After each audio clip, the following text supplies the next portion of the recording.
ఢిల్లీలోని ఎర్రకోట వద్ద పేలుడు ఘటనకు సంబంధించిన సీసీటీవీ దృశ్యాలు వెలుగులోకి వచ్చాయి. ఎర్రకోట క్రాసింగ్ వద్ద ఏర్పాటు చేసిన సీసీటీవీలో ఈ దృశ్యాలు రికార్డ్ అయినట్లు తెలుస్తోంది. ట్రాఫిక్ సిగ్నల్ వద్ద వాహనాలు మెల్లగా కదులుతున్న సమయంలో ఒక్కసారిగా భారీ పేలుడు సంభవించినట్లు వీడియో ద్వారా తెలుస్తోంది.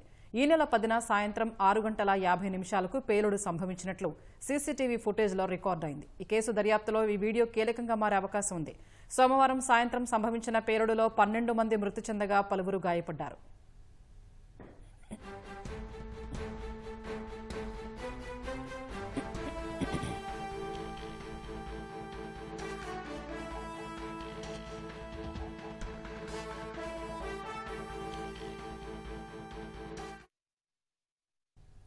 ఢిల్లీలోని ఎర్రకోట వద్ద పేలుడు ఘటనకు సంబంధించిన సీసీటీవీ దృశ్యాలు వెలుగులోకి వచ్చాయి.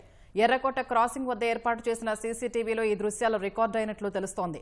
ట్రాఫిక్ సిగ్నల్ వద్ద వాహనాలు మెల్లగా కదులుతున్న సమయంలో ఒక్కసారిగా భారీ పేలుడు సంభవించినట్లు వీడియో ద్వారా తెలుస్తోంది. ఈ నెల 10న సాయంత్రం 6:50 పేలుడు సంభవించినట్లు సీసీటీవీ ఫుటేజ్లో రికార్డ్ అయింది. కేసు దర్యాప్తులో ఈ వీడియో కీలకంగా మారే అవకాశం ఉంది. సోమవారం సాయంత్రం సంభవించిన పేలుడులో 12 మంది మృతి చెందగా పలువురు గాయపడ్డారు.